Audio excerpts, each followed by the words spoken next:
Assalamualaikum warahmatullahi wabarakatuh. Perkenalkan, nama saya Fuadi Diaul Haq dengan nomor BP 241152-2001. Di sini saya akan menjelaskan tugas besar dasar-dasar pemrograman saya yang berjudul Kedai Burger Lezat dengan dosen pengampu Profesor Insinyur Surya Afnadius MSc PhD. Program yang saya buat ini berjudul Kedai Burger Lezat. Program ini saya rancang untuk membantu operasional Kedai Burger Lezat, mulai dari login operator hingga penutupan kedai dan rekapan transaksi yang dilakukan. Berikut adalah rincian harga menu dari Kedai Burger Lezat. Yang pertama ada burger sapi 40.000, burger ayam 35.000, kentang goreng 15.000, dan paket combo seharga Rp80.000. Lanjut ke skenario program yang ini. Yang pertama ada operator login. Operator akan masuk ke sistem menggunakan username dan password yang telah disediakan. Yang kedua adalah input modal dan pembelian stok. Operator harus menginput modal ke dalam sistem terlebih dahulu. Jika modal belum diinput, maka pembelian stok tidak dapat dilanjutkan. Setelah modal terinput, operator bisa melanjutkan pembelian stok barang dan bahan, dan sistem akan otomatis mengurangi modal berdasarkan total biaya pembelian tersebut. Nah, ini adalah barang dan bahan yang digunakan dalam Kedai Burger Lezat. Yang pertama ada roti burger seharga 100.000 per bungkus, isinya 20 buah. Daging ayam 240.000 per bungkus, isinya 20 slice. Daging sapi 300.000 per bungkus, isinya 20 slice. Keju 15.000 per bungkus, isinya 10 slice. Saus 50.000 per liter, isinya 1000 ml. Minyak goreng 20.000 per liter, isinya 1000 ml. Selanjutnya kentang 16.000 per kilogram, isinya 1000 gram. Tomat 8.000 per kilogram, isinya 1000 gram. Selada 35.000 per kilogram, isinya 1000 gram. Selanjutnya ada kemasan cup saus. Yang pertama cup saus 6.000 per kodi, isinya 20 pieces. Pembungkus burger 10.000 per kodi, isinya 20 pieces. Dan kemasan kentang 10.000 per kodi, isinya 20 pieces. Nah, ketika proses pemeriksaan stok dan barang. Setelah pembelian stok tadi, operator akan melakukan pemeriksaan terhadap kualitas barang. Jadi di sini ada dua kondisi. Yang pertama ketika barang itu tidak rusak. Jadi ketika barang itu tidak rusak, maka stok tersebut akan dicatat dalam sistem sebagai sisa stok dan siap digunakan. Yang kedua, ketika barangnya rusak. Ketika barangnya rusak, maka stok tersebut akan dimasukkan ke dalam proses return untuk diproses lebih lanjut. Nah, ini adalah proses return untuk stok barang dan bahan yang rusak. Yang pertama ada pencatatan barang. Jadi barang yang rusak tadi akan dicatat dalam proses return oleh operator. Yang kedua ada replacement barang. Barang yang rusak tadi akan dikembalikan ke pemasok untuk diganti dengan barang baru tanpa biaya tambahan dan juga tanpa ada pengembalian uang. Barang pengganti akan diperiksa kembali sebelum disimpan dalam stok. Yang ketiga adalah rekapan barang rusak. Semua barang yang dikembalikan akan tercatat dalam rekap stok rusak di akhir form nanti untuk memantau kerugian dan kualitas barang pengganti yang diterima. Selanjutnya ada skenario yang ketiga ketika kedai dibuka. Setelah modal dan stok berhasil diinput, kedai dapat dibuka dan siap menerima pesanan. Jadi operator akan dapat menginput nama pembeli dan sistem akan mencatat nama pembeli dan menerima nomor dan memberikan nomor antrian. Pembeli memilih menu yang diinginkan melalui kasir dan sistem akan mencatat pesanan pembeli. Nah, ketika proses pemesanan ada dua kondisi.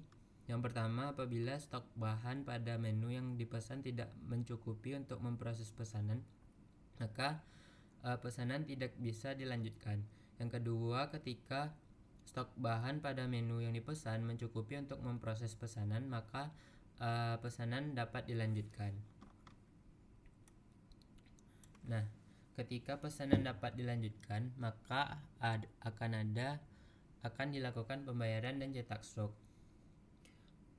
Setelah pembeli membayar sesuai dengan total pesanan, maka stok bahan berkurang sesuai dengan menu yang dipesan dan stok pembayaran akan dapat dicetak serta pesanan akan dicatat ke dalam riwayat transaksi.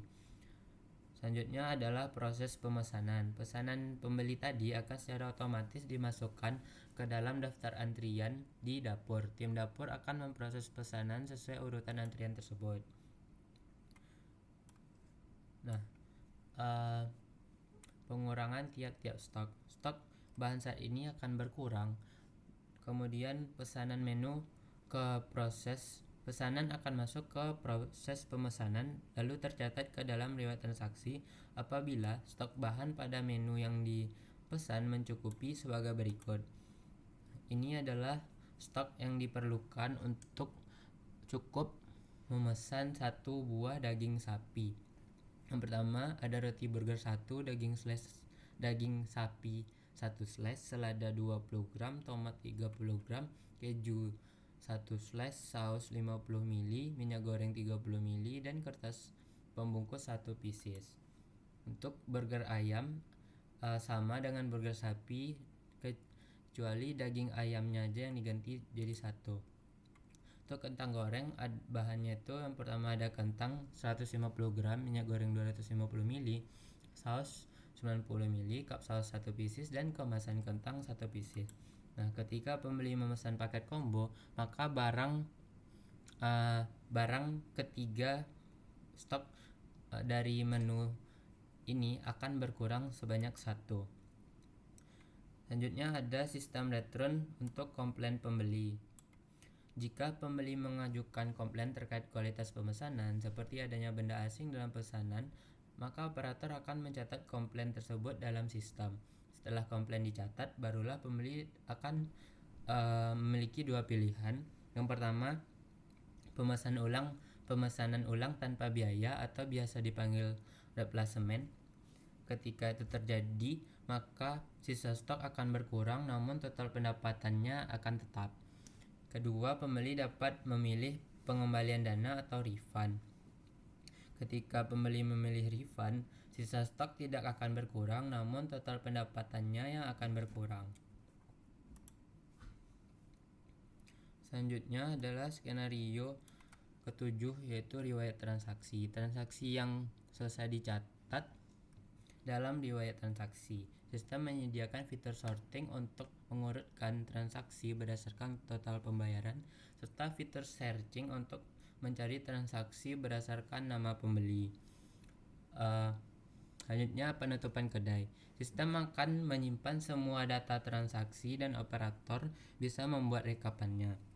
Rekapan ini mencakup modal awal, sisa dan modal terpakai, stok awal, sisa stok, menu yang terjual, total pendapatan, dan juga laba atau rugi harian. Nah, ini adalah rincian biaya overhead dari kedai burger lezat. Yang pertama ada kompor, penyusutannya Rp800, kulkas Rp2.700, meja dan kursi Rp2.250, peralatan masak Rp2.250, dan lain-lain Rp2.000. Jadi total biaya overhead hariannya adalah Rp10.000. Berikutnya adalah rincian biaya operasional. Biaya operasional itu meliputi sewa gedung Rp100.000 per hari, gaji pegawai Rp200.000 per hari, listrik, air, dan lain-lain Rp50.000 per hari. Jadi total biaya operasional harian kedai burger lezat adalah Rp350.000. Next. Ini adalah perhitungan laba atau rugi hariannya. Jadi total biaya operasionalnya itu per hari Rp350.000 ditambah dengan overhead biaya overhead Rp10.000. Jadi total HPP, harga pokok pembelian, total HPP selain modal harian adalah Rp360.000. Jadi cara menghitung laba hariannya itu adalah pendapatan harian dikurang modal terpakai ditambah Rp360.000 dikurang juga dengan biaya refund pembeli ketika pembeli komplain. Terima kasih.